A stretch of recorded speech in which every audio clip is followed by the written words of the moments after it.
My name is Jacqueline Simcha Gmash. I am very pleased to be here at the home of Ruth Pearl from Iraq. And to introduce myself, I am the project director of a new collection for the USC Shoah Foundation, the Institute for Visual History Archive, of testimonies of Jews from North Africa and the Middle East. Thank you.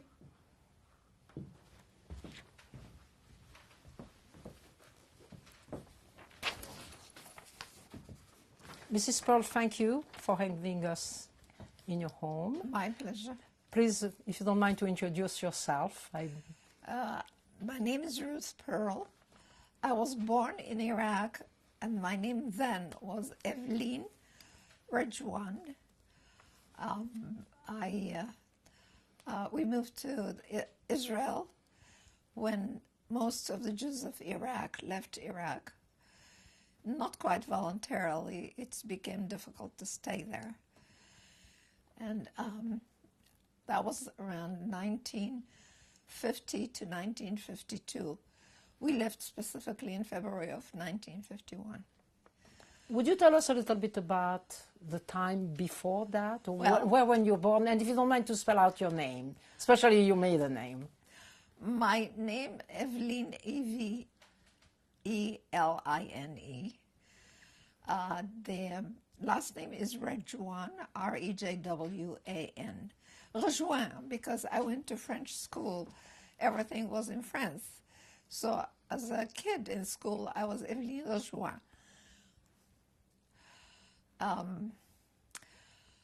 I went to Alliance, so that's why the French. It was an all-girls school, and there was an all-boys school across from it. And that's where I got my education. What is the Alliance? What do you mean? The Alliance Israélite Universelle? Yes. Would you tell us a little bit more? But you were born in? Baghdad. In Baghdad. Yeah. And in, what was the year? 1935. 1935. 35. Yes, Yeah. And how was your family life then, from the time you were born to?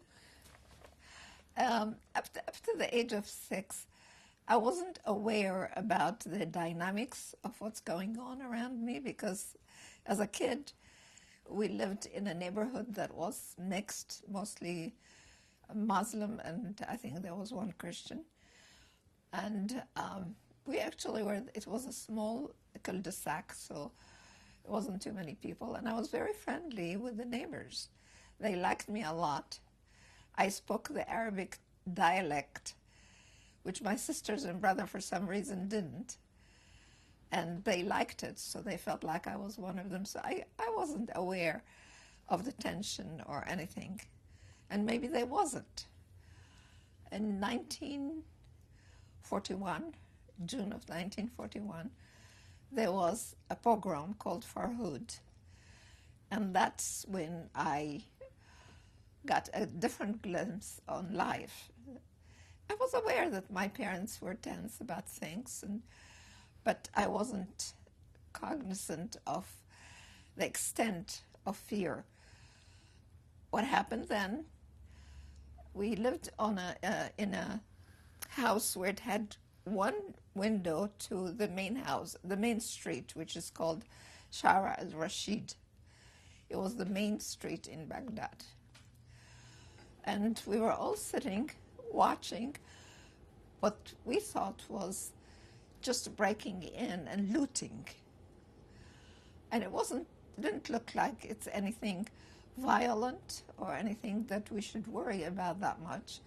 My parents must have been aware that there was tension. And it was sort of entertaining to me because my mother would say, oh, they broke into, or where's the back? It was a store of shoes.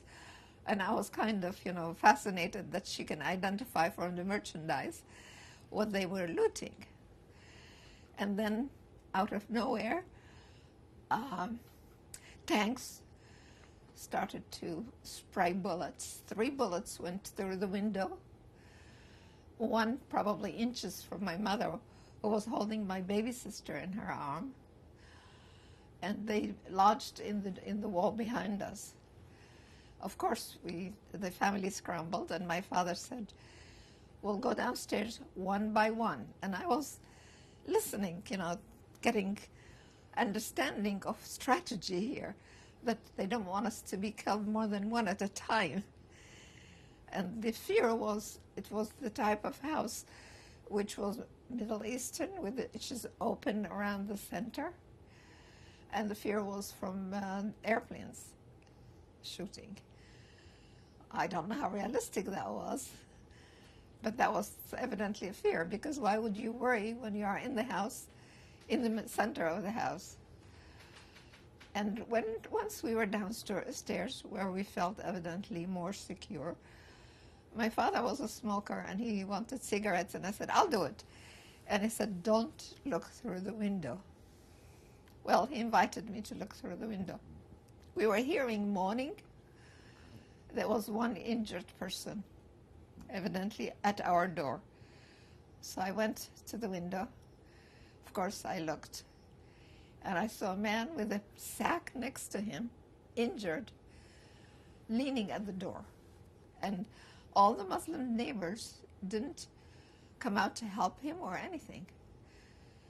So that was interesting. I never told my parents that I peeked. I mean, you assumed that this man was Jewish? No, he was Muslim. He was a looter.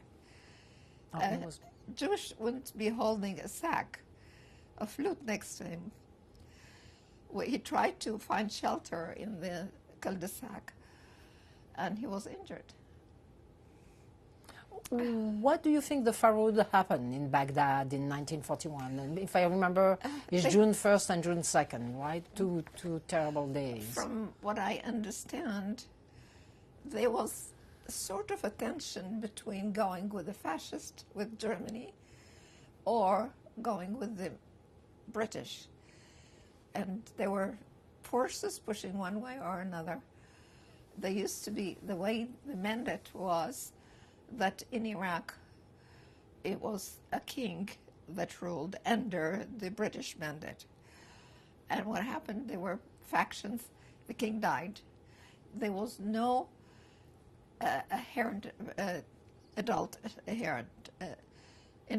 inheritor to take this throne. He was my age, or maybe a year or two older. Mm-hmm. So in the meantime, all kinds of forces tried to grab things. The German embassy was doing what it could to push fascism there, and there were radios against the Jews. There were a lot of incitement ahead of time. And when there was, in the government, they took over, Nuri Said took over, and then he was toppled, and there was some vacuum in between, so that the looters were evidently directed to get out and have fun. And that's what it was, but it turned out to be, it wasn't only looting. There were many people killed. The numbers are not clear from what I read, like between 175 to 600 killed, 600 to 2,000 wounded, and they possibly will never know, because people under this kind of fear didn't create like a documented funeral, and they say that they were mass graves. So we don't know really the extent of violence and the pogrom that took place. My family, as a consequence of that, decided to go to the suburb. We moved to the suburb, because in the suburb you don't have a concentration of population that it will be easy to target. You have to go from one house to the other, and they're scattered, and you don't know who's Muslim, who's Jewish. It's harder. So we moved to the suburb after that. If you don't mind, if we can go back for a few words. You were young, obviously, in 1941. It seems that then you couldn't get a sense of what was happening. But just today, with your education, what was the life of the communities, Jewish, Arabs, at the time, at that time? You know, it was Or always, any other community, by the way?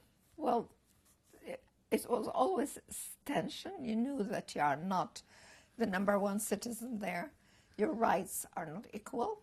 But there was a very interesting arrangement where all the civil disagreements or whatever, normally you go to court, was done by the community.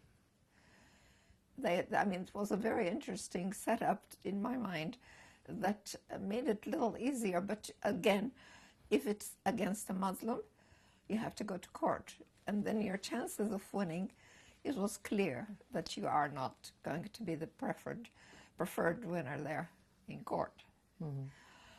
The population of Baghdad was third Jewish. It was about 500,000 at the time. 130,000 was Jewish. And they did hold positions of interest, doctors, pharmacists, lawyers. Mostly doctors were Jewish, including for the Muslim population. I remember a story of a doctor being called, and he had to check a young lady and to decide if she's pregnant. And if she's pregnant, they are going to open her stomach, and if she's not, they're going to kill him. So this is what you, as a doctor, what you face. So it wasn't a normal life. When I used to meet with my friend, my best friend, we used to meet every day. We were scared when we went home, especially if it's dark. There was a park in the way, and we used to, one of us will stand at one end of the park, the other one runs to the other end of the park, and they will know that they are safe at the other end, and then we'll go back. Which year are you referring then? Probably between the age of 8 and 15. And 15. I had 2 older brothers, and they would go out, and that was very, in their case it was worse because they were guys, and they would arrest them just to have, to get money or to get a bribe. And I remember one specific night they didn't come until like late at night, and we were all sitting, the whole family, including the kids, the younger kids like I was, and we were just waiting. And then my father decided to go to the police and see what's going on, and they sure enough were arrested for nothing, and he had to pay a bribe and get them home. So it wasn't a normal life. You didn't know if you're going to be arrested or you're not. My father had a situation where a guy on a bicycle hit him in the eyes, and he lost the eye vision in one eye. So there was violence. I believe always there was people who are more violent than others, like we have terrorists today, and took the law into their hand, or took the, just have fun.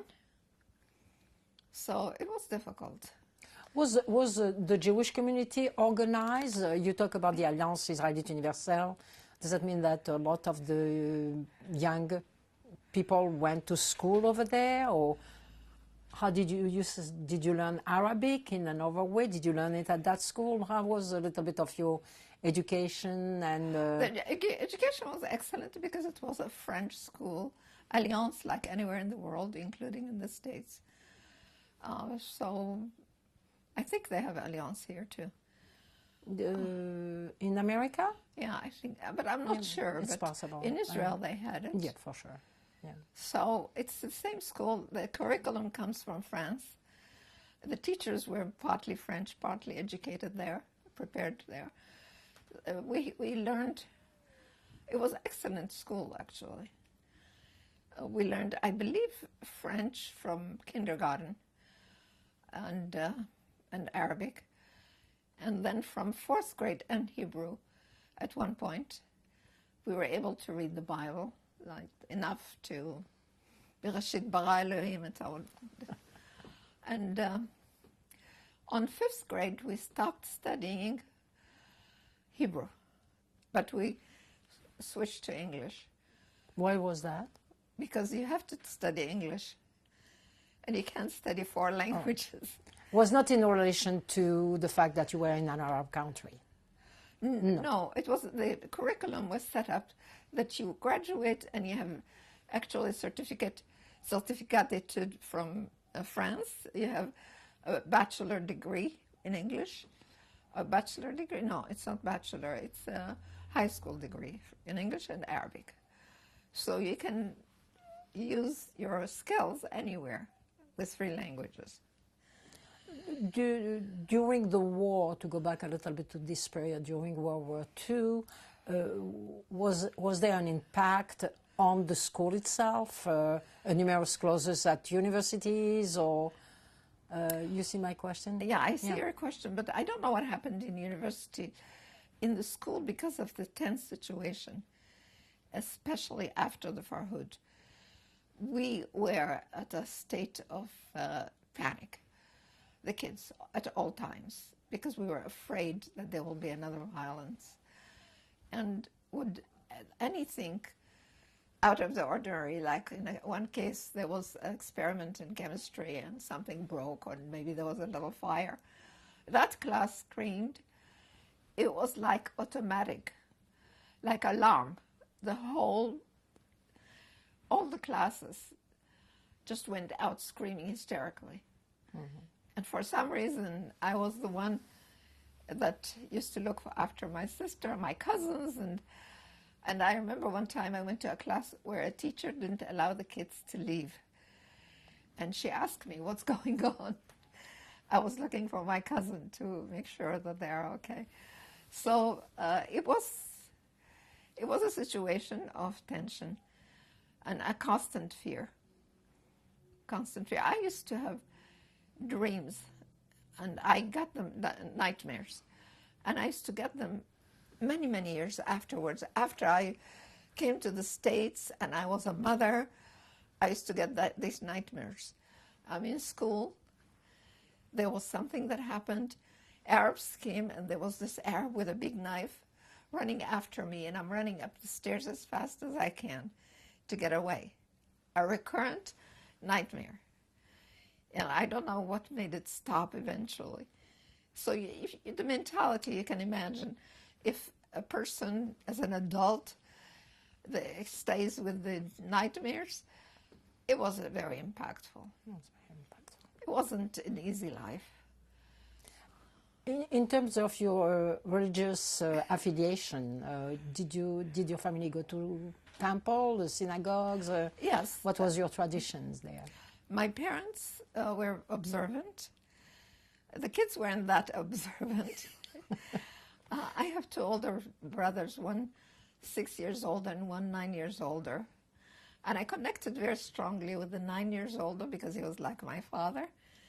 And he, one time, at the age of 8, he said, you know, don't tell our parents, but I don't think there's a God. And I went, I mean, you don't have that critical thinking to think if there is one or there isn't. And I was very disturbed by this news, you know. It's changing all my understanding of the world. And I'm only 8 years old. How am I going to figure that out? After 3 days of really thinking deeply about it, I agreed with him.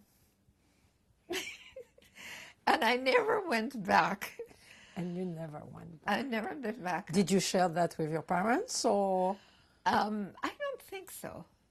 But it wasn't, I mean, my parents, especially my mother, she really was very open. She was not a controlling mother. She was very supportive. For instance, people think about getting married as soon as you can, 18 or maybe even before. She was married very young, and she didn't want us to marry young. She told us that she doesn't want us to marry at this age. So we didn't have the pressure of normal people. And I remember, I mean, she was really a great person. I still miss her. We all miss our mothers. But she was, I mean, even my husband loves her. Oh, they met. Okay, Oh, we'll talk about that a little bit later.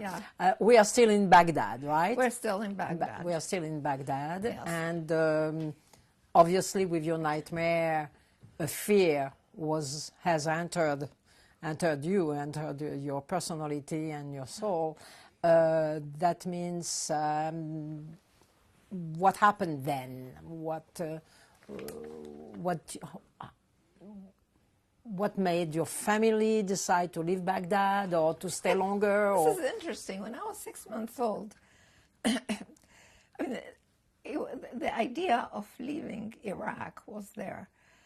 At 1936, I was a year old. We had a picture for the passport where we were going to go to Israel, to migrate to Israel. And my father got sick. He had fever for 40 days, and that was canceled. The idea of leaving was there because the level of comfort, the level of security was always an issue. Mm-hmm. Effectively, starting 1933, some Arab countries had conscience of that, and some didn't, But that means that was motivated by the rise of the fascism or by the relationship?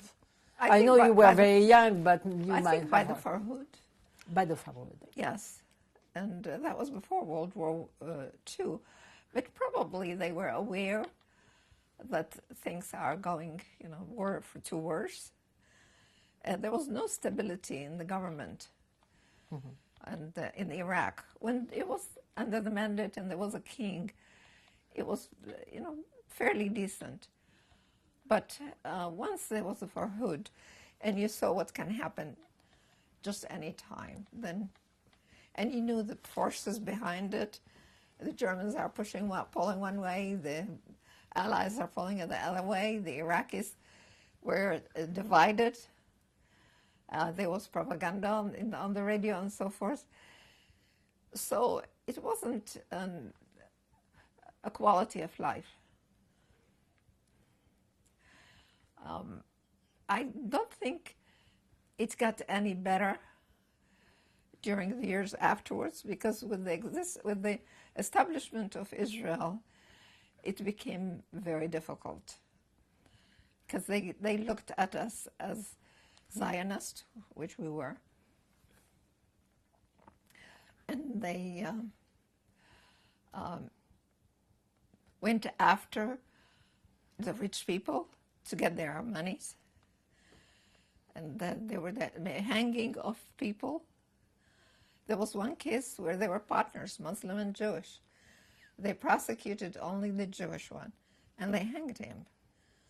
It's clear that it was anti-Jewish, and I think they wanted us out, and otherwise they wouldn't have allowed us to leave. Was living easy? What happened was, behind the scenes, there were forces that were trying to get us out, and they somehow convinced the authorities to let us go sort of legally, not directly to Israel. We went to Cyprus, and the planes just landed, and we took off again to Israel. As a family? Everybody was there? Well, my two brothers left separately. The oldest brother left earlier, and he was in the Israeli army, and he was killed. Which year was that, if I may ask? 1948.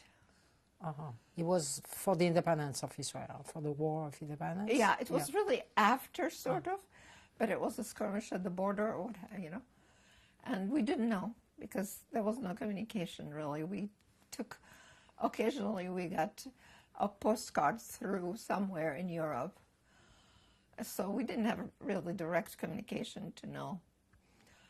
And then my other younger brother, he's 6 years older than me, he went again, and he went through Iran to Israel.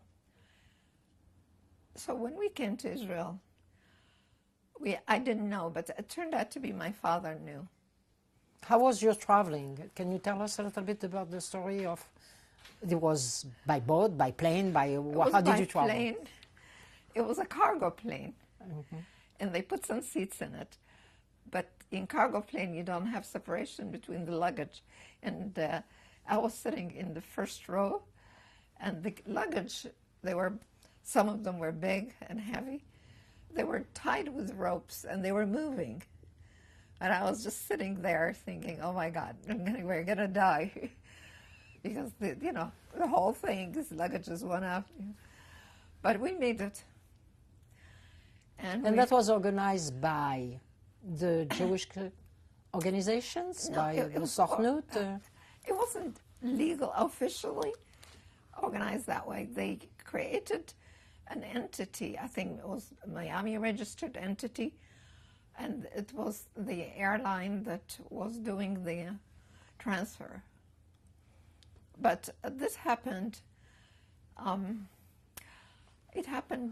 think it started in 1950, and there were registrations, and my sister and I went and registered. My parents were scared that this is going to be an issue because they'll come back and they'll say, you're a Zionist, you register, you want to go to Israel. My sister and I registered, so we were, fairly early on the line. But when it turned out to be, that it's true, there were cases of bombs, and it's not clear if the bombs were triggered by the underground, the Israeli underground, or to get people moving, or if it was a real one. It was in a school that was close by to us. So, and then the hanging and the confiscation of their jobs, that they were eliminated. The railroad was running mostly by Jews, and all kinds of major jobs were dominated by Jews, and they eliminated that. So it became difficult. You don't have a job, you can't make a living, you are discriminated against. But what about your assets? I assume that you had assets in Baghdad. What happened to that? Nothing.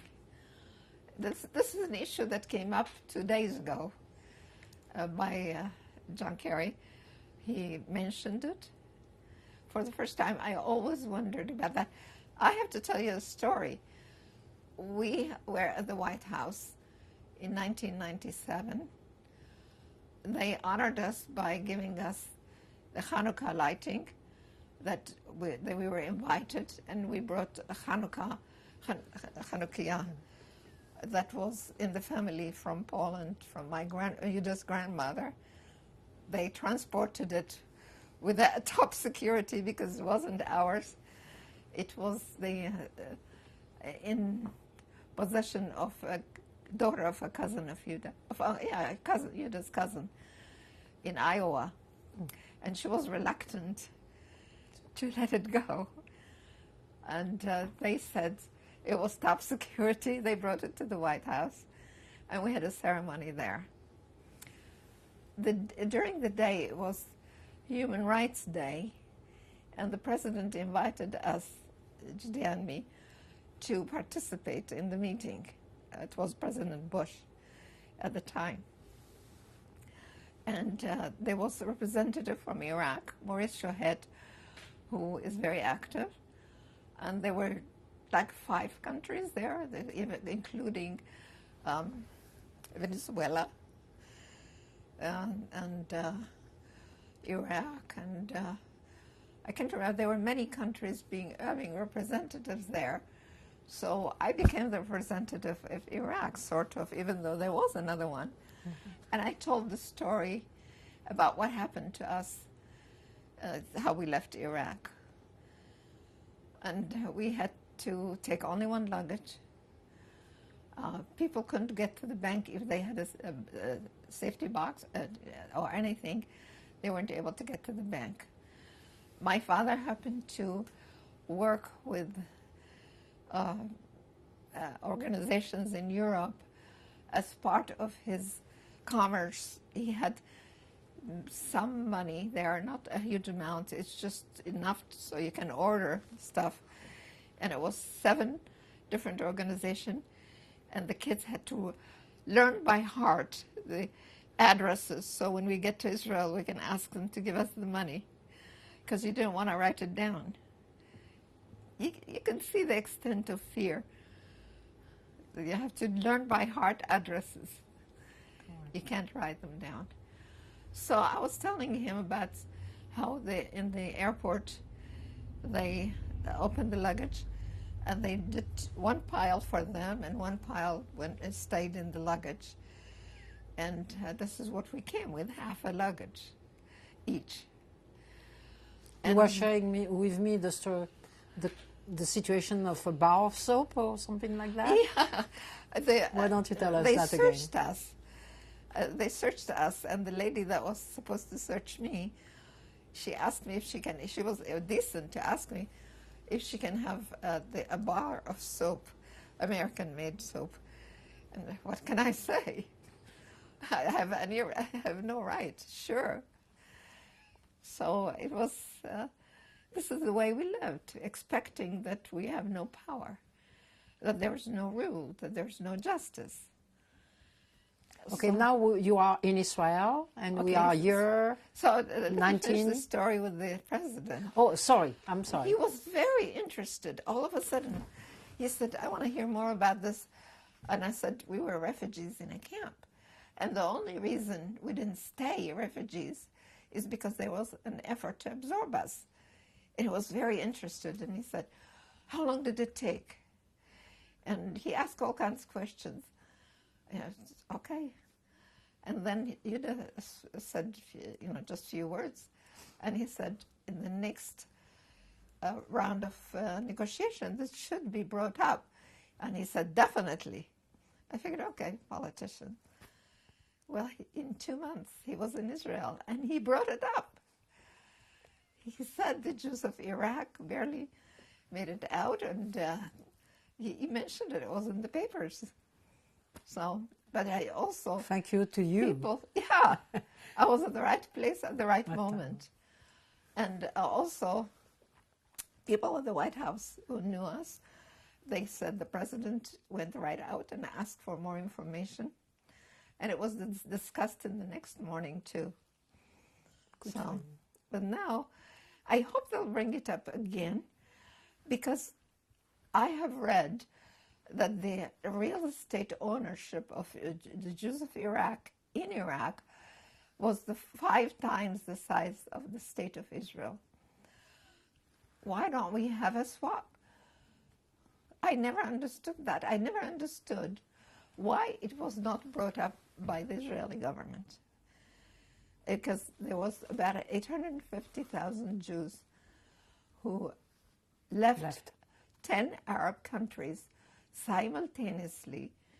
It couldn't have been just out of nowhere. There was a concerted effort to do that by all these countries. And their properties were confiscated. Right. So why not just swap it? You have acted already on this question by talking to President Bush and by having your actions, and I think it's a point to be considered. And I'm glad it's being brought up now, because that's a good time, because it looks like, God's willing that we might have some kind of agreement.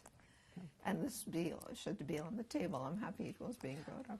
Let's go back for a few minutes to your settling in Israel And we are in the year 51. 1951.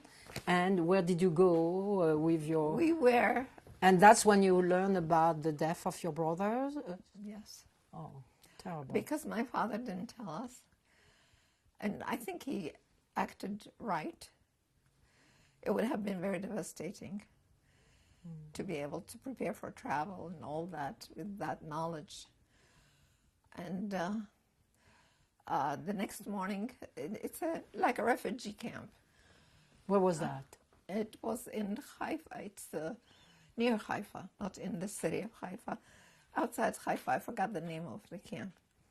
That's where all refugees are being processed. And the first time in my life, I slept in a tent. For me, it was exciting going camping. We didn't camp in Iraq, but that was my first camping experience. And we had gopher have a little hill in the middle of at night. So I figured, okay, we have guests too. But you know, as a kid, as a young person, I wonder how my parents, city people, how did they adjust to that? It's harder. How long did you stay in this camp? In that camp, not very, very long, but then we were moved to a camp in Holon, which is fairly close to Tel Aviv, because of my brother's issue, so we can visit his grave. They put us close to Tel Aviv, not too far. But I want to tell you how I learned about it, which was a very traumatic experience in my life. I was very close to this brother, and a friend from school met me, and I said something about my brother, and she said, "You don't know, he's killed." And I felt like somebody hit me on the head like this. And you can imagine, it just didn't occur to me that this is what's happened. And I was walking, and I didn't know how to go back to the tent, because then, how am I going to tell my mother? How am I going to tell the family? My father, I didn't know that he didn't know. And then I was walking for hours, I think, and I came across my father. And he just looked at me and he goes, he didn't even say a word. "You're right." So he and I walked back to the tent, and a close friend of my other brother was in the tent with my family, with my mother, and I could see him skirmishing. He didn't know what to do. My younger brother sent him to find out what we know, how, to tell us. I don't know exactly. And the conversation was going so convoluted when the reality is my brother is dead. And they were talking about plans. And finally I screamed to my mom, "He's dead." It was the hardest thing to do.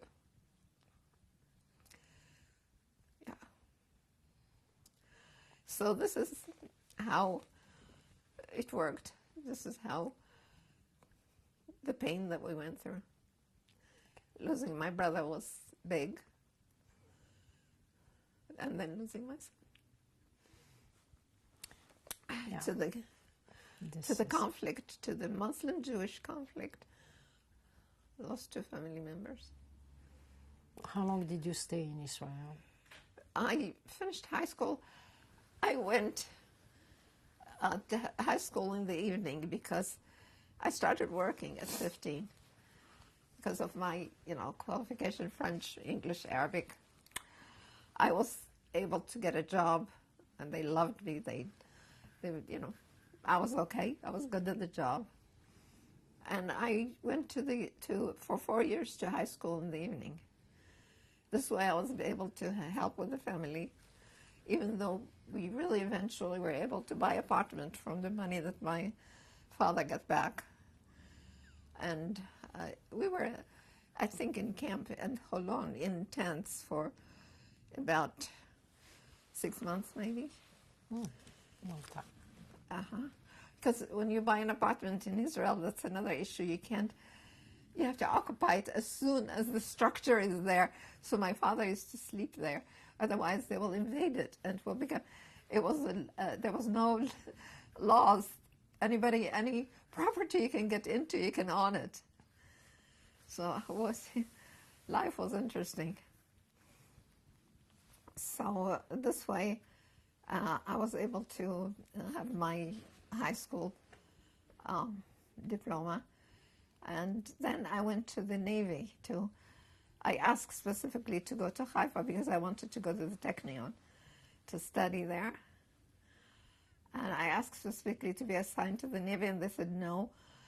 And by that time, I had a high rate of qualification as a secretarial, like the top level, because I took an exam, and somebody like that Rav Aluf in Tel Aviv wanted me for him. I said no, I want to go to study, and eventually we were able to get it. I don't know how. Somebody helped me. So I went to the Navy to Kalayam for 2 years, of course. At that time, girls went for 2 years, boys for 2.5. And I went to the Technion in the evening. So 6 years, I had a full-time job, and I was going to school for 6 years. It affected my life, my social life. I mean, I didn't have normal adulthood either, but I was very energetic, and I was able to handle it, no problem. And then I emerged with the class, after the army, I went to the regular Technion, and I met my husband. Ah. Yeah. And what degree did you get in the Technion? Actually, when I was going for the evening classes, I wanted to study physics. But because there was no physics at night, I had to take electrical engineering. So I stayed with it. And then you met your husband at the Technion? Yes. Okay. And I got married? I wasn't interested in him. Why not? Because he was sort of like a clown, the way I saw him. He was there with the kids, with the students a year earlier, and they knew each other, and they were joking around, and he'll go on the board and he'll make a clown out of himself. And I figured, I'm a serious person. I need a person who is serious. He's not interesting. So after a while, one day, I used to stay on the weekends, sometimes to stay at the Technion and not go for the weekend to Tel Aviv. And all of a sudden he shows up. He always went back. All of a sudden he shows up and he says, do you know where we can get to the food store, like in Veshanan? Do you know where to go? I said, sure. He says, would you mind if I go with you? I said, no. So he worked his way. And all of a sudden I saw that he was a very interesting person. And I get bored quickly with people. And he was very interesting, deep thinking, He was a very interesting person. So I figured, I said, do you have an older brother? He said, no, I have a younger one. And eventually, we got married. In Israel? In Israel. Which year was that? 1960. And you stayed? When we finished the Technion. Well, no. We were dating for 2 years. 3 years. But we got married just before the graduation in April of 1960 because we wanted to travel together. To travel for fun or to leave Israel? No, we were going to do graduate work here. Oh, graduate work in? Yeah. Here, you mean in Los Angeles? No, in no. America? No, in America. No, in America. In America. Okay. So we didn't have any money. My parents gave me a little bit money, but we didn't have enough money. So there was a distant relative of Yuda who said, we have, downstairs a room, you're welcome to come and live there. And he was a genius. He was in the same field. We worked with him a little bit. He had a lab there. And we said, okay. So we registered to Brooklyn Poly, which is a very good school, top school in the country here. But we couldn't afford to stay in Brooklyn and pay the rent and everything. I was actually, we didn't have enough money for food after a while. And then I got a job. So eventually we decided that we'll go to another college, which is, we can stay with the relative and we can manage our finances. We did. And we thought we'll stay a few years and make money and go back. It didn't work that way. We had kids. We went back twice on sabbatical.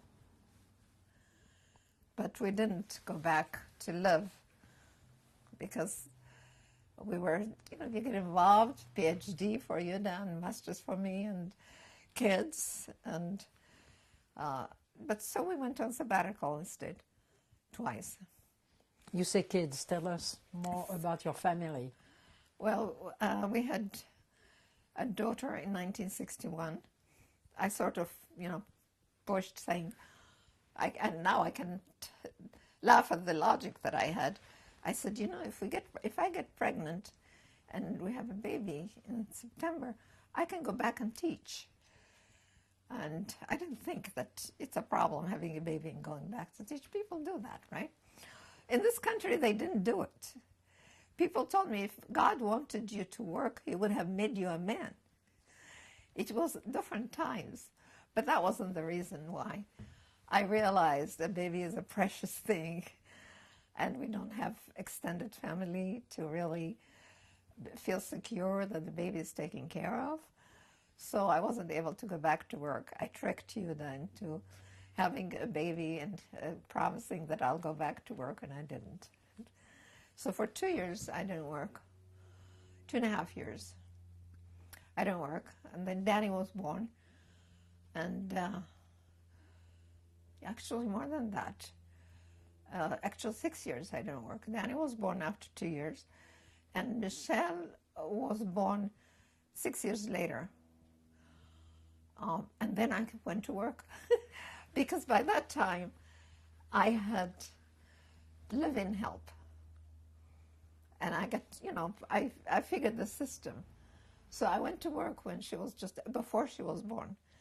I went to work when Danny was like 3 or 4. And then when she was born, it wasn't that much more difficult to have another kid. I had the infrastructure, so I went back to work. I took a leave of absence for 2 months when she was born, and I went back to work. And you were in New York? No. No, you were? Actually, I should say, I worked in New York after Danny was born, at the beginning, right at the beginning. I worked in New York. And then I worked in Los Angeles. Mm-hmm. How was it to be a family in America and having grown as a girl in Baghdad? That wasn't difficult. The English was very helpful that I had the background for English. That was an advantage. It wasn't hard at all. Mm-hmm. Your daughters, they live in... I have one daughter who married a Canadian, and she lives in Canada. And I have one daughter who lives at Berkeley. And you have grandchildren? Yes. Danny has a son, Adam. He is really very much like his father. He is curious. He is a listener. A kid listener is very hard to come by, but he's a listener. He will ask questions. Yuda is in math, and he's a genius, Yuda. He's very much in every field. And when Adam, at the age of 9, took a plane by himself, they have a stewardess look after them. They were living at the time in Barcelona. And he took a plane. They took him to Madrid, so he took a direct plane. 2 years later, when he was 11, he came with a stop, which I didn't know, because the first time I bought the ticket and I made sure it's direct and so forth. He had a stop. Had I known that, I would have been a nervous wreck. I can imagine. Yeah. And I said, how did it go? Did you have a lot of attention from the stewardess? He said, no. They treated me like anybody else. He's amazing. He's amazing. He's secure, just like Danny. Danny was secure. He really didn't need to have attention around him.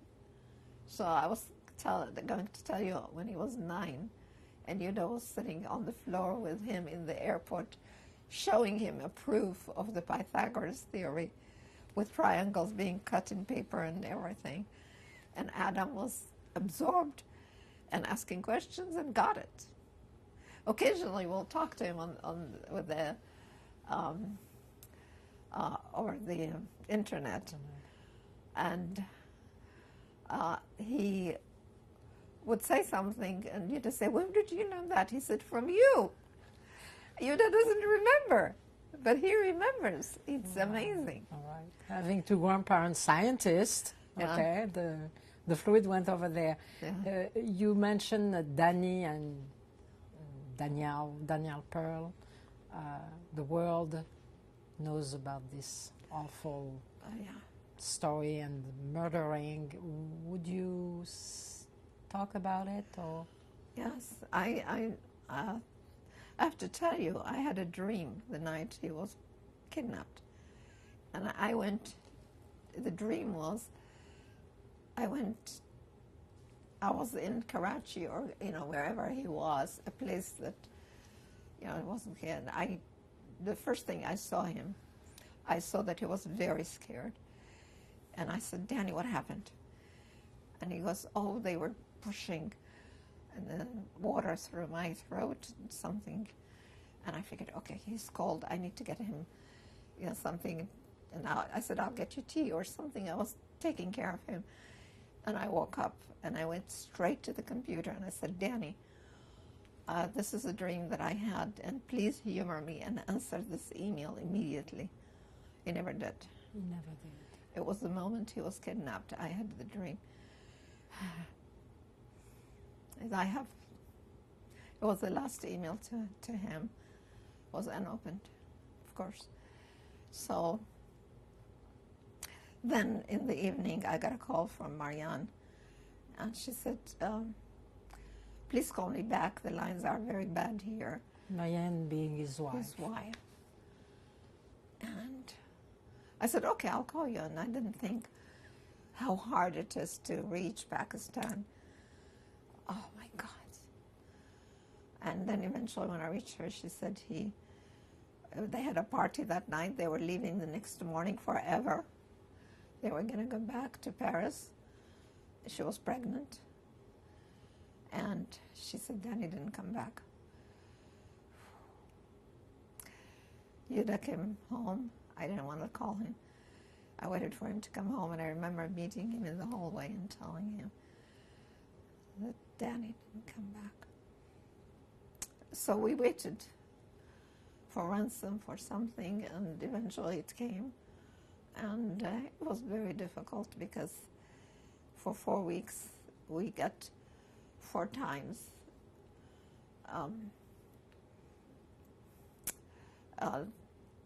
like news, either through the internet, through the TV, or calls that Danny was killed when he wasn't. It was a different body, it was a different, but every time we went through that 4 times. So when the real thing happened and they came, the FBI with a doctor, and she said, "Turn off the stove," because I was baking breakfast when she came in, and I said, "How sure are you?" And she said, "Very sure." And it turned out to be they had the video.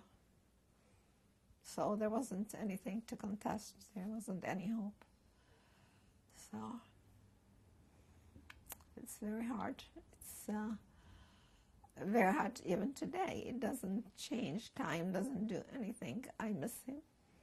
We all miss him. And it doesn't end because he's always in the news. Recently there was an article by a colleague of him. He was staying actually Nasra Romani. Nasra, yeah. And that, of course, brings it back. Sure.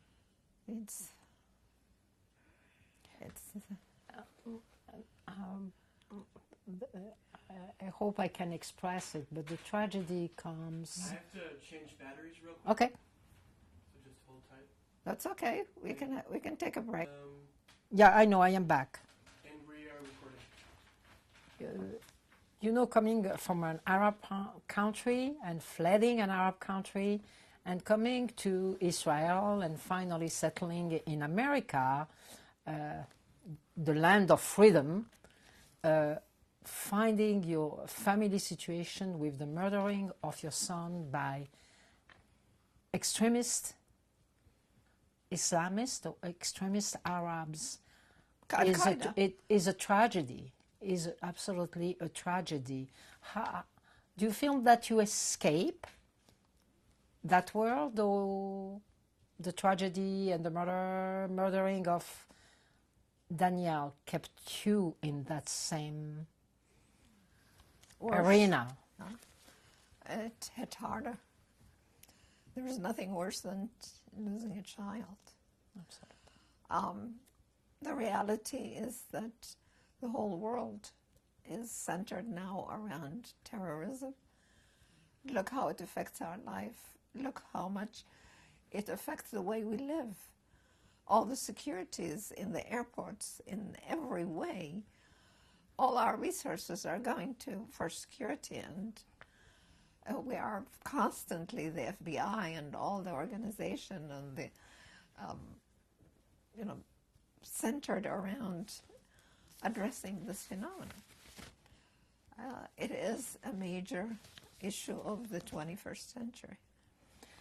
I know because I work a little bit with you in the past about the Daniel Pearl Foundation and the efforts which went into that foundation for the legacy of Daniel. Would you like to say a few words? Of course. And we'll be pleased to invite your husband if you want at one point. Sure. Would you like him to come now, or should we? It's your decision. What do you prefer? Is there something real personal that you would like to say as a mother? We'll have to stop if we do that, and I think we might as well continue for a while. Okay. When the tragedy hit, of course, we didn't think about a foundation. But the Wall Street Journal contacted a law firm, and they arranged to start a foundation because people really rallied around this issue. Everybody was affected in the world. For some reason, Danny's murder brought a lot of attention. I can't explain it on why it happened. It could be the picture that I put there. What happened is when he was kidnapped, I needed to provide a picture. Marianne didn't have one. And I went to his wedding pictures and I cropped one so they can identify him. And I chose a picture of his wedding. And in that picture, he was very happy. You can see his goodness. You can see, this is the picture that we have in every documents of Danny. So this is the brochure. So I don't know, people responded in very exceptionally very strong response of feelings. many people felt like it was a member of their family. And they sent flowers, and we couldn't handle all that. So the Wall Street Journal figured that we'll channel that into the foundation. We had no idea how to run a foundation. I have a finance background because I was interested and I was doing all the investing, and I had a club that I started for finances, so that part I could do. But we didn't have any idea about what it takes to run a foundation. We did. We learned as we went. And we decided Danny was a musician. He actually, when he was growing up, he thought he was going to be a musician. But when he went to Stanford, he and his very close friend started a newspaper because they felt like the Stanford doesn't have one that the way they wanted it, and they put it together. It used to be called The Commentator, and it took off. So maybe that's what channeled him to communication. And he graduated actually both history and communication, and could have been very close to also computer science. He was very brilliant, and he worked in all these fields. He worked with his father at UCLA. He, in high school, he started registration, which was chaotic. They used to run from one area to another area to register to each class. He put it on a computer for the school. So he had the qualification of great mind, entrepreneurial, and great personality. It was very charming, very low-key. He always spoke with softly, and he was a very good journalist, clearly.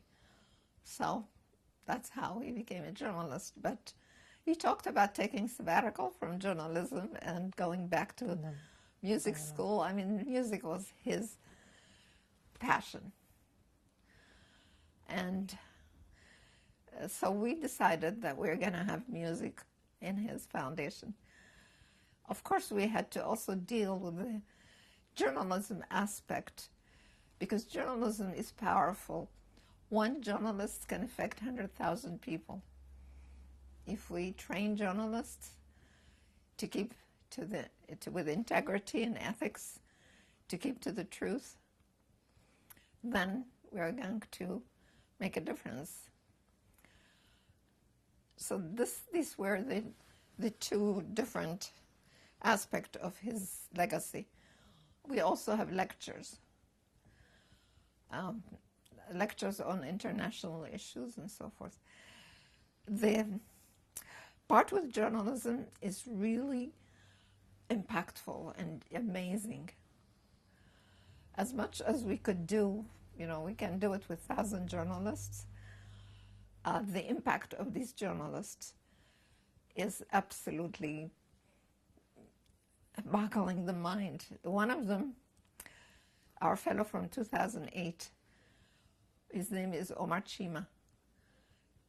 He was kidnapped himself and tortured, shaved, eyebrows, hair, everything. And he was hanged upside down naked, tortured, and he was told not to write against the government or the ISI. He said when he left, when they let him go, he decided on the spot that he's going to go to the media. And he would not have had the courage to do that if he wasn't a Daniel Pearl Fellow. Because he was here. We met very many times with him. I have to tell you what he said to me. He said, the scariest thing I ever did in my life was meeting the mother of Daniel Pearl.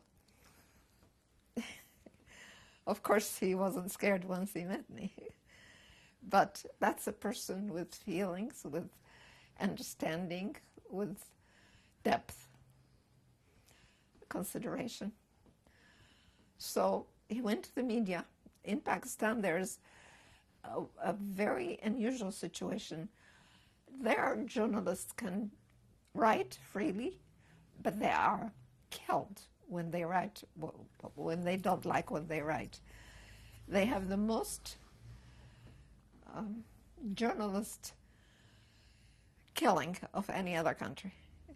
This is how they deal with the issue. And they scare the others. So when he came out, 5 other journalists went to the police with the same stories. And he continues to amaze us. After a year, he started an organization, Investigative Reporting. He published an article with 70 of the images of the income tax of members of parliament, the president of Pakistan, and it was all over the world. And he received several awards. The top awards, one of them is from the Knight Foundation, which is the very, very top award. So we have others. Amara, a woman. She was an aide to the information minister responsible for education on terrorism. And she currently is the executive director of Common Grounds. And that's a big organization. It's in Japan, the one in Pakistan, not the whole one, the one in Pakistan. There's another guy who, we get to know these people very closely because we bring them for 1 week to Los Angeles to spend at the Jewish Journal. They work with Jewish colleagues. They work with Rob Ishman. Mm-hmm. And then we have an event open to the public where everybody can come in free. They can ask any questions. And Rob Ishman moderates this event. He asks the questions and then opens it to the public. And the other guy there are many exceptional ones. They also got to high positions. And it's not accidental that we're choosing them. A person from Pakistan who is willing to go under the name of Daniel Pearl, who was supposed to be a spy in the eyes of the public, is a person who's defying the conventional. They are unique, and we asked them to write an essay why they want to be a Daniel Pearl Fellow. Beautiful, beautiful. So our selection has to do with the type of people we are attracting, because we partner with another organization who does the seminars, and they get the visa and get the application processed and so forth. They have equal amount. For instance, in Pakistan, every year we bring one from Pakistan, so we have concentration of Pakistanis. They have the same amount of journalists in Pakistan as we do, and ours are like the editor of the top newspaper in Turkey, like a guy who got the TED senior, they call it TED senior position. It's TED is an organization that attracts all kinds of people who are leaders in their field. They're asking Yuda to give a lecture, by the way. So he might be a TED senior fellow. I'm assuming, why would they ask him to speak if they don't want to invite him? So there's one guy from Yemen who wrote a program to circumvent censorship. And because the Arab countries don't allow their people to have access to the internet, And he's circumventing it with his program. He also had a portal website who gives the real news. And he's the guy who got the award for the TED Senior Fellowship. Okay. And that's the work of your foundation? Yeah, all these are the foundation. You were talking about publication, but if I recall well, you published a book with your husband? Yes. Based upon the last words of Daniel? Yeah, I'm Jewish. The last words of Daniel Pearl. The idea came from Bat Mitzvah back east, who sent us a pamphlet that she put together for her Bat Mitzvah, in which she asked people, what do you mean when you say I'm Jewish? What does it mean to you? We thought it was a brilliant idea.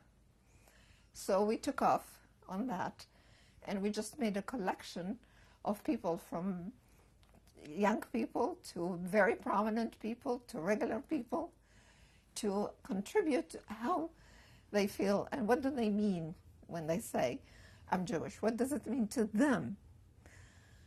There was an interesting story with Ed Koch, the mayor of New York. He wrote an essay, but he didn't talk about himself. He talked about what happened to Danny and all kinds of things. And also Peretz did that too, because people sometimes misinterpret it. And we went back to Peretz and he said, I'll rewrite it. Ed Koch said, no, I'm not going to change a single word. So he didn't get to the book, but you know what he did? On his grave, he wrote about Danny. Yeah, a few months ago, it was in the news. We knew about it 2 years ago because he told us. So it's a pity that he didn't get his essay in the book. But do you still have this essay?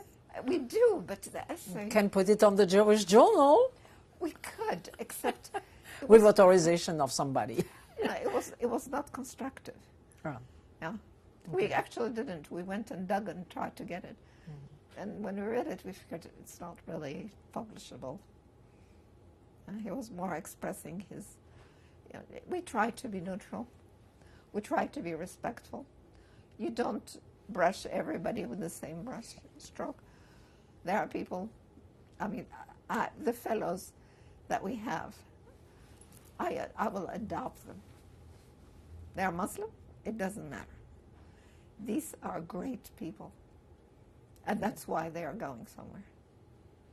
We had one from Afghanistan who started an organization for peace there.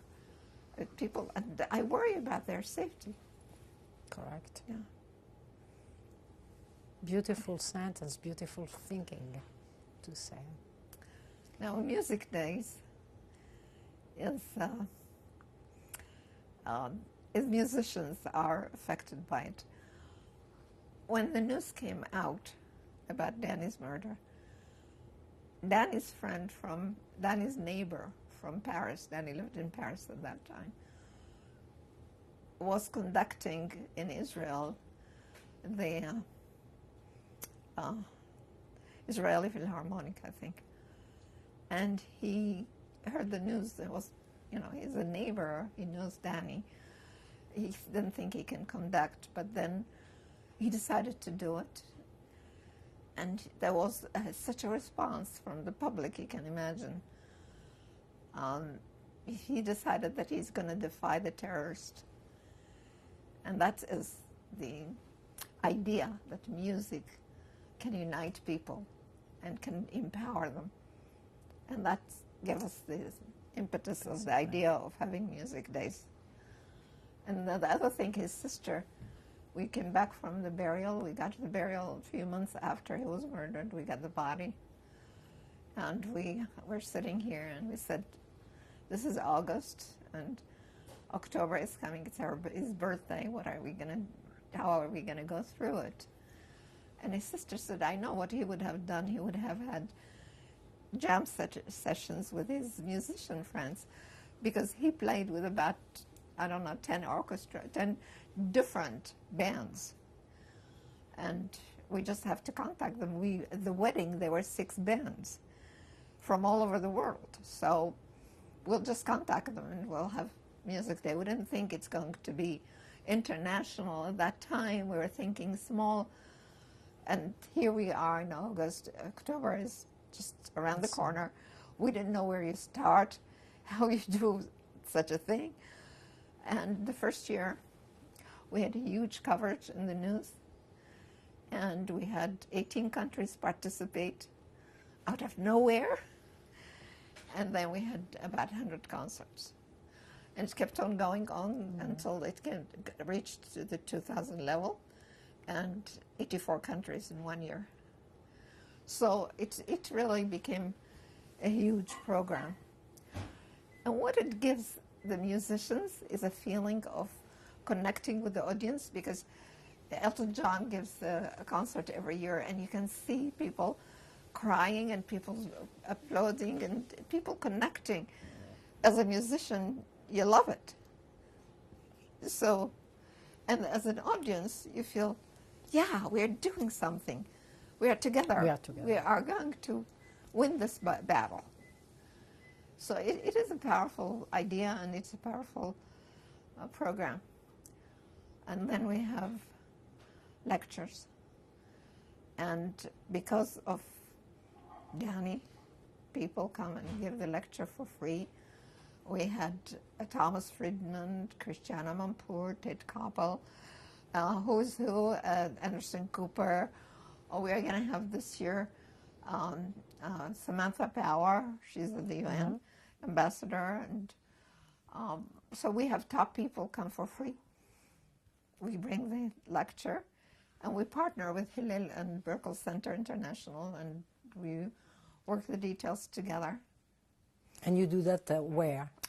At UCLA and Stanford. Stanford, it didn't go last year. It needs pushing, and I'm tired. But we might have it next year. You might be tired, but an incredible job has been accomplished. I'm sure that your husband participated a lot in it, and your family. We both go every year to at least 10 concerts locally. We used to go also to the one at Stanford because they did original work. They do amazing. I mean, they do some amazing concerts. It's huge productions. There's the one in Santa Monica, the SGI. They work all year for that big concerts that they put together. And so it is powerful. Beautiful work. Thank you. Beautiful woman. Danny is helping us. I don't know how, but I don't know how we did it. There are difficulties. There are difficulties. You know, there are people who make movies. We are constantly battling the bad guys against the good guys. There are people who put me to shame how much they put and how much they give. And there are people who are the extreme inhuman with no respect to their own life or to other people's life. Unfortunately, we might be facing anti-Semitism again, which wasn't something that we could even dream about 10 years ago. I didn't think that will happen, what's happening now. That's the reason your testimony becomes very important. Well, that's why I said I'll do it. Yeah, because hopefully we are going to index it and make it part of our archives at the USC Shoah Foundation. And, we reach 52 universities. We reach, of course, a lot of individuals, but 52 universities, 36 languages. And I think hearing your voice is crucial. And the project that we are working on, again, under the Shoah Foundation, Testimonies from North Africa and Middle East, is going to bring voices similar to yours, not into the story itself, but into the way the life has developed for people who were in Arab countries and found themselves somewhere in the world dealing with a new identity. Actually, we really want results, and if we didn't feel like we are making any impact, we wouldn't. And everybody needs to do their share. Dehumanizing people is the first step on inviting violence, like the Nazism, fascism. And we have to do our share. And that's the part that is the most difficult, to get people to realize it's very easy to dehumanize. I'm sure the killers of Danny didn't have any sense of identifying with the humanity that connects us. That this, for them, Danny was an object. And that can happen only if you really don't have your own self-respect and your own respect for human beings. So we have to figure ways to educate the next generation differently. Sports can be connecting too. There was a case one time that I watched on TV. A 16-year-old tried to be a suicide bomber. Failed. When they interviewed him and asked him, would you kill, explode yourself in the middle of children and women? He said, yes. And he was a soccer player. They said, would you do it in a soccer field? And his face changed expression. All of a sudden, you are talking about human beings. And his face went, no. He couldn't do it. So humanizing people, having respect for other people from different religions, from different ethnicity, just seeing the common humanity will be effective. The question, how do you achieve it? And hopefully music, sports, journalism, where you're getting the truth and not seeing what you want to see and believing what you want to believe, but seeing the truth and judging. Teaching critical thinking, that's another program that I didn't talk about. We have a high school journalism program. They take a course with emphasis on integrity and truth in reporting. And they write their article, the first one, with the help of a mentor. And they understand the rules, the regulation on what you can't have your uncle's cell phone business part of your story. You don't do that. I mean, you have to know the limits of what you can publish, and you learn that as you go. We keep on checking their articles. And that is, the main thing is creating a generation of journalists who will respect the truth and give the truth rather than use it as a tool to promote whatever. So that's another program. Isn't it part of the Daniel Pearl School? No. No? How do you do that in this case? It's internet. Oh. Through your foundation? Through the foundation. Uh-huh. Actually, the high school took the course. They were the beta, the ones 2 years ago. Their students were our beta, seeing where the difficulties are, where we need to make some changes or things like that. The Daniel Pearl High School is really an amazing school. It started from journalism school, very early actually, maybe 5 years ago. And it was part of Birmingham High School where Danny went. Then they somehow didn't work out. there was a problem using the sports. There was separation. They got their own property about 2 miles north of the school. And I must say, it is an amazing phenomenon. Again, it's like the hand of Danny is in it. The school started, they didn't have enough registration, and difficulties in having a school with no big hall and this and that. But they do music days, and they do a great job. And I have to give credit to the principals. The way, it's just unusual. You see the principal, and you see kids going to her, talking to her. It's such a free, and she knows the name of everyone. And they can talk to her, and they are not scared of her. There's such an atmosphere there that is unusual.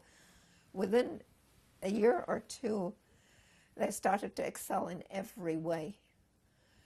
And We are now with Mr. Judea Pearl, the husband of Ruth Pearl, and Mr. Pearl seems to come from the world of the Ashkenazim, proposition of the Sephardim.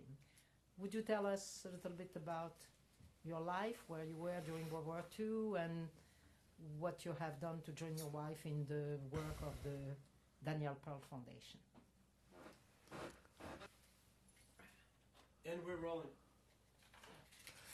I was born in Israel, in a little town of Bnei Brak, which my grandfather founded in 1924, together with 26 other Jewish families that came from Warsaw and other parts of Poland. And these were Orthodox Jews that decided to return to their country of origin, to the place where they can exercise their Jewish belief without the harassment of Polish neighbors. And they were all Zionists, and they bought a piece of land 7.5 miles northeast of Tel Aviv, and established a town which later on was mentioned by Danny's last words. His last words were, back in the town of Bnei Brak, there is a street named after my great-grandfather, Chaim Pearl, who was one of the founders of the town. Now this tells the whole story, both of our family and of the Jewish people. He didn't go there to find gold or oil. He went there to recreate the scholarly town of Bnei Brak, which used to be a place of learning during the time of the Mishnah. The story goes that he was harassed by a Polish peasant in his hometown, which was Ostrowiec, and he was called a dirty Jew, and he wiped his blood, and he crawled home, and he told his wife and 4 children, start packing, because we are going home. And that's what he did. So my father came to Israel at the age of 14, together with his 3 brothers and sisters and his mother and father, and started working in the agricultural community of Bnei Brak, which they tried to establish at that time. Eventually it became an industrial town, a commerce town, and today it's a center of, I would say, Orthodox Judaism of the extreme type. I think I need a visa before I go there. But at my childhood, there was a great harmony between the Orthodox part and the secular part. I grew up playing with both kids. I went to a Mizrahi kind of school, which was religious Zionism. And we managed to live a very, very fulfilled life, believing that we are fortunate to grow up in a place where Rabbi Akiva used to teach, and where Bar Kokhba, the great hero of the futile rebellion against the Roman in the 1st century AD, rode his famous lion. So, and that was my childhood, immersed with a feeling of historical commitment and in a nation building. My mother came from Poland a year before I was born. It was 1935, when Hitler's broadcasting was all over the European radios, and she understood what is coming. She was also a member of the Zionist movement in her town, Kielce, and she applied for certificates, but the British, together with the Arabs, resisted the immigration, and I think they issued only 15,000 certificates per year. And she could not wait.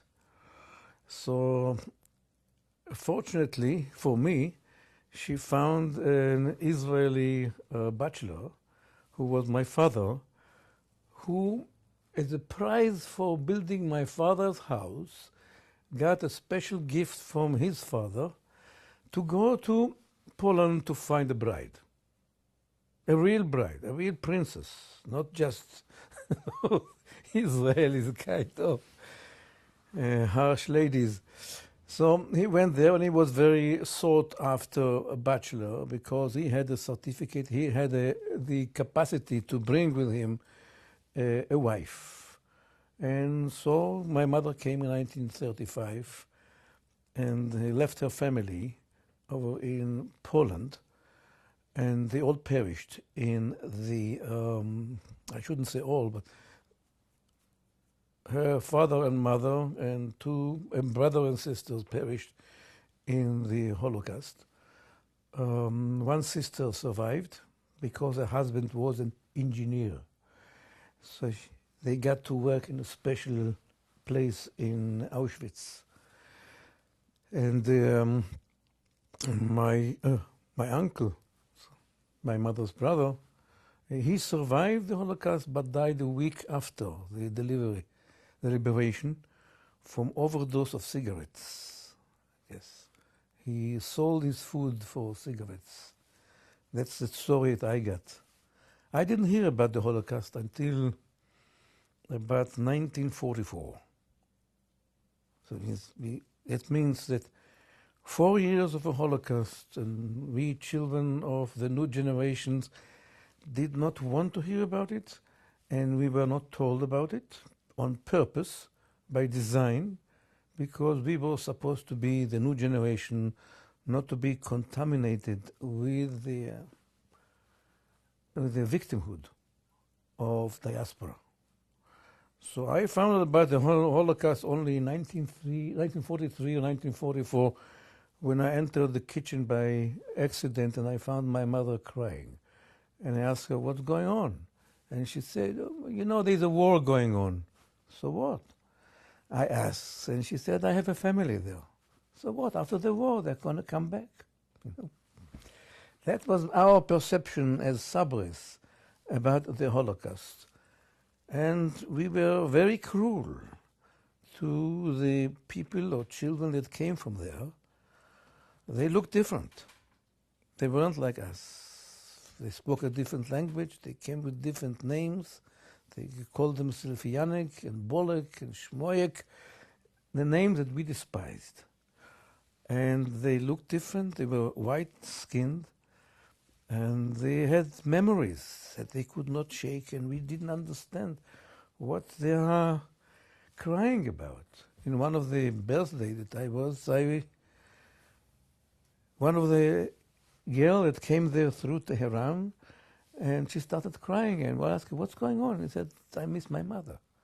And we didn't understand what's going on. You know, we struggled all our life to get rid of our mothers. And yeah, they were a burden on our life. They didn't understand the new life.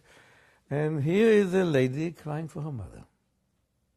We didn't understand it. Holocaust. And we're cruel to them because we treated them like foreigners. You're not like us. You have to change quickly to become like us.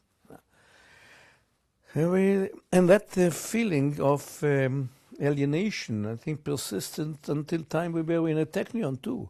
In 1956, 57, there was an immigration from Poland, and new students came to the Technion. They didn't look like us, and we were not very hospitable to them.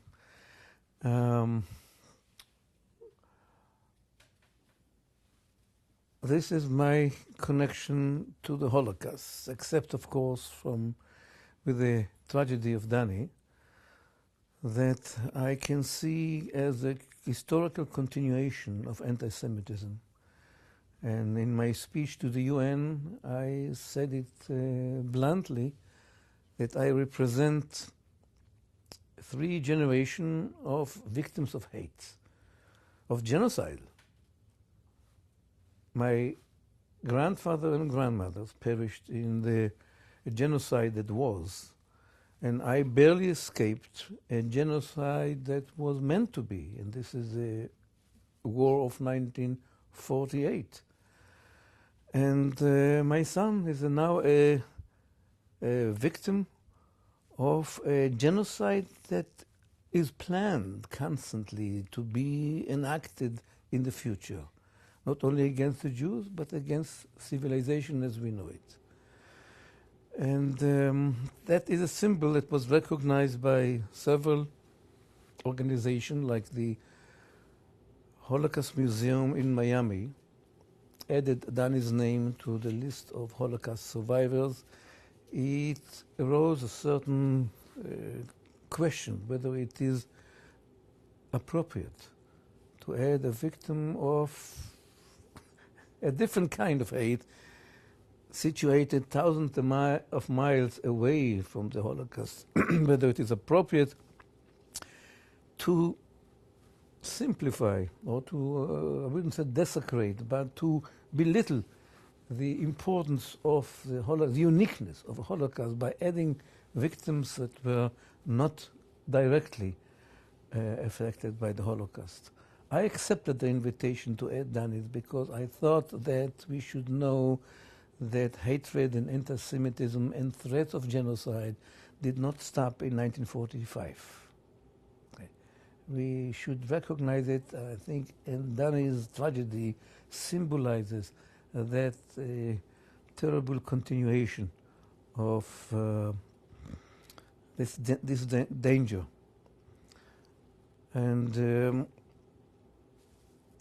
perhaps I should say something very personal. I don't know what it happens to me, but recently, just few weeks ago, I feel very touched by stories of the Holocaust. I even start crying. I became moved by any story of a Holocaust survivor, of people, description of towns that were desecrated or eliminated. I feel very touched by that. It didn't happen to me because I was under the impression of two kind of shelter I have. One, that we are different. We are the new Jews of Israel. We are untouchable, by that what happened in the past. And the whole idea of anti-Semitism is a passé, something that used to be in existence. But now that we have generated a new generation of free and independent and strong generation of Israelis, that phenomena is going to go into the dustbins of history. And then I was also sheltered by my own family, saying that you are different. So apparently, recently I became less sheltered and more involved with that experience, that I feel like it was my own experience. I want to go and visit Poland. I want to visit those non-existent shtetl. and to listen more to the stories of people who survived it, because it's an unbelievable experience that we should all learn from. Anyhow, this is my connection to the Holocaust, and perhaps I should tell you something about our reaction to the tragedy that befell us. Well,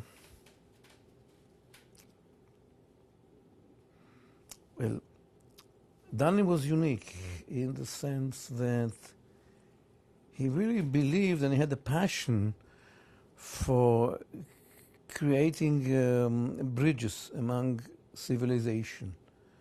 And he rightly believed that he is uniquely situated to do something about it. He believed that as a Jewish American, working for the symbol of capitalism, that's Wall Street Journal, sipping tea in Tehran, and traveling in the dusty alleys of Sudan, and visiting the poverty-stricken villages of Yemen, and mingling with Pakistanis and Muslims, Indians, that he has a unique opportunity to bridge among cultures. And he also had the courage to live up to his conviction, because he really believed that there is a historical mission to a man's life, and the historical mission to the opportunity and a situation that puts a man in a particular, up to a particular opportunity. And he believed that he is sheltered. He's sheltered by two things: by being a journalist. They wouldn't touch a journalist.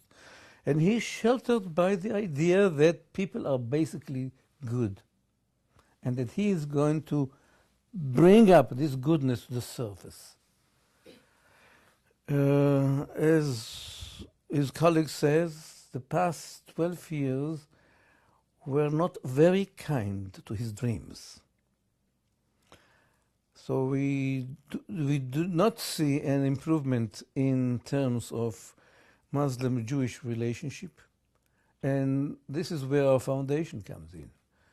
We also see ourselves as situated in a unique position to have this opportunity to continue Danny's passion.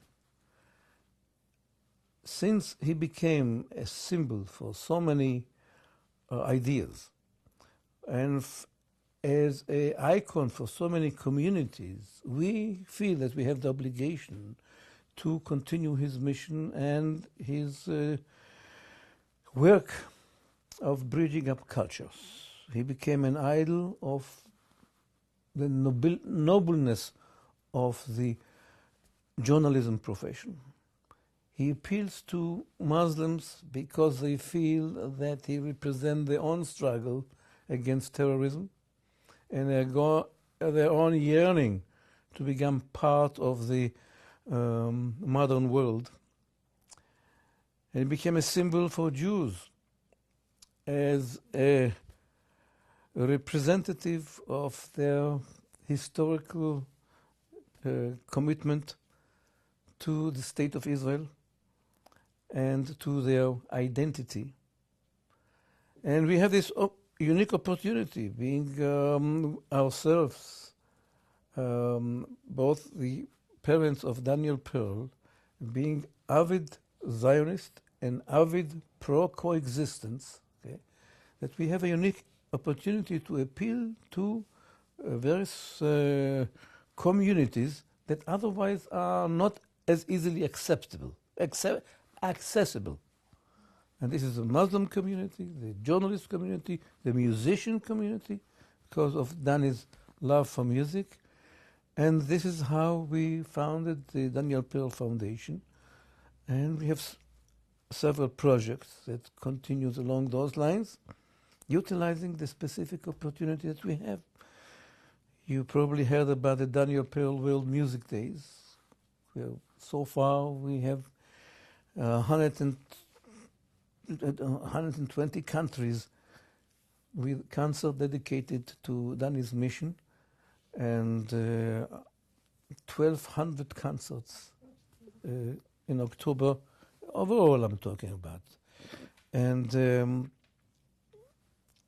I mentioned last night that when a friend asked Danny, if you believe in the life after death, he said, I really don't know. I have many more questions than answers, but I sure want Gabriel would like my music.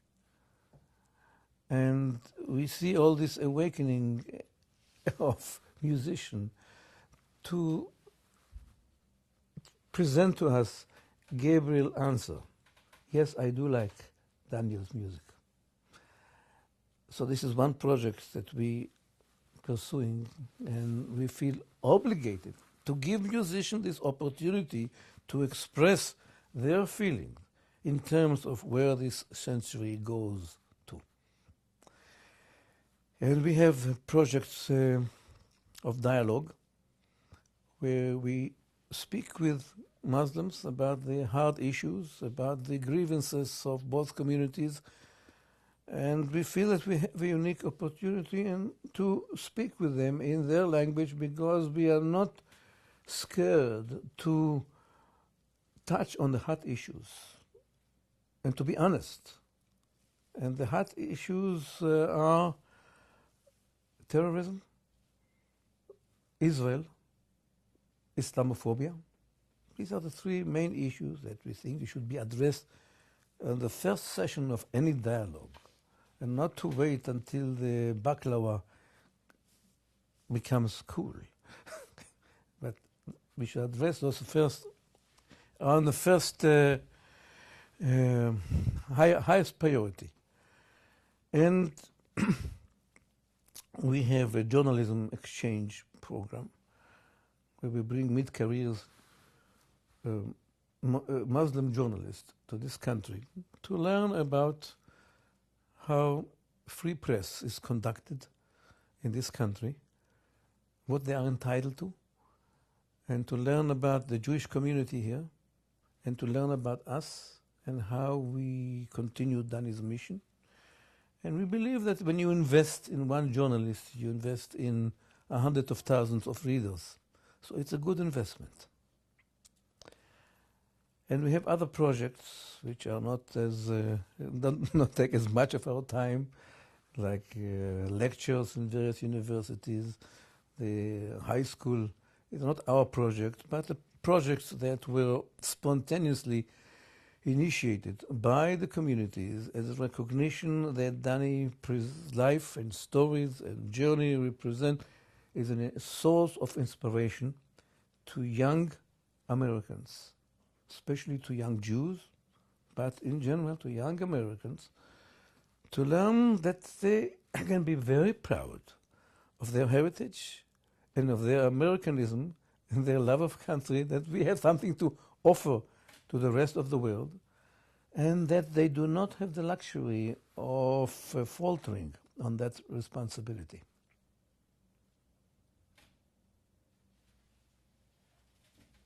I don't have a microphone, but it's beautiful.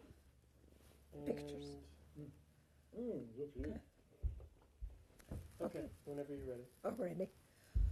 These are pictures from our participation. I was part of this movement. It was, in Hebrew they called it Tnu'ah, which means movement. In Iraq, in Baghdad, it was secret, and they used to take us in the outskirt when there is no traffic and nobody there, and they will teach us some dances, some songs, we'll bicycle, and that was part of the underground for young people. At the time, I was 15. Okay, and then I'm gonna cut. Okay, we're recording. Okay, these pictures are from people from the movement, various people at various places. Just like this is one person with me on the right, it's me. And the right one, we are going downstairs somewhere and so forth. The one at the very bottom in the corner, it's me. I was about 15 or 14. Just people from the movement. And as again, it's underground secret movement in Baghdad. Probably 1950. Okay.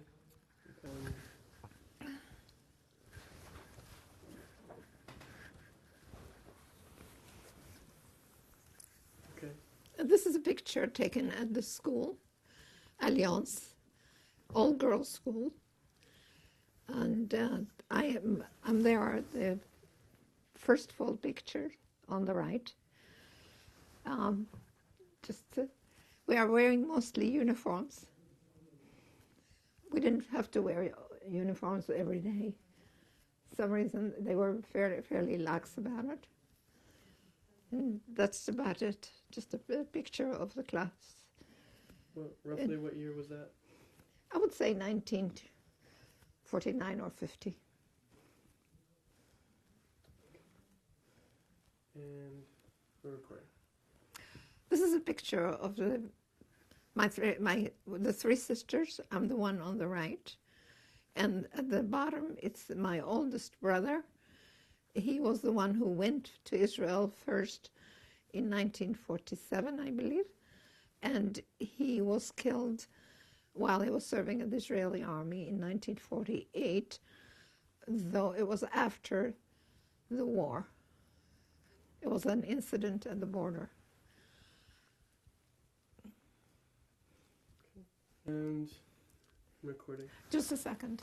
Oh, are you recording already? Yeah. Okay, can you stop? And whenever you're ready. Okay, the picture on the top, it's me hanging to a wrought iron door as the entrance to the yard, to the front yard. And the one at the bottom is on the rooftop. In Iraq, people used to sleep at night on the rooftop because it was cooler. It was very hot country, dry and hot. And you see a tree in the background.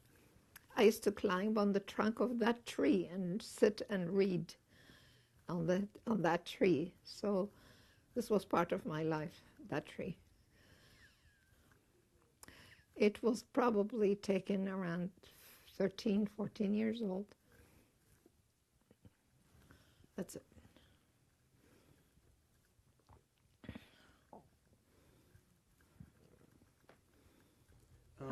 And Let me think. Gosh, 19. And we're rolling. Yeah, 1955, I think. 1955. Can you just describe what this is again? Okay, this is a picture. When we first joined the army, we go through training. It's called base Toranim, which is beginners, soldiers, basic training. And that was in 1955. On the left side, and its various groups. On the right side, again, it's in the army. The one on the bottom with the Navy uniform is at my parents' apartment in the balcony in Tel Aviv. The ones on top are with soldiers, and they are just, I'm in the middle there on the top one, on the right, and the guys on the left. And that's it.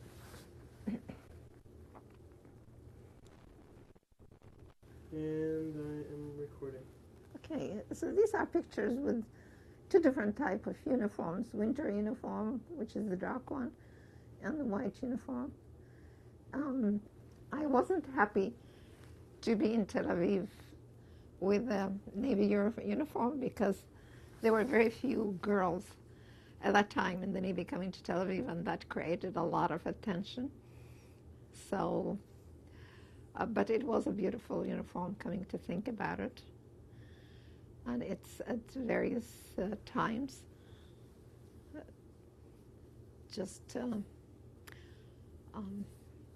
1955, that's it.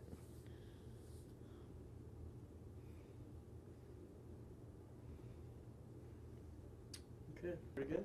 Okay, okay. When you're ready. Yes, these are pictures of when I was serving at my being in the Navy. It was unusual to see uniform from the Navy people, soldiers in Tel Aviv, and it attracted a lot of attention, which I was uncomfortable with. I see here that I have the rank of a rank of 2 strips on the right, and actually I ended up with 3 stripes. So I think this was in 1956, because I have been in the Army for a while to get a rank. I did teach math when I was in the Navy. And that's it. Oh,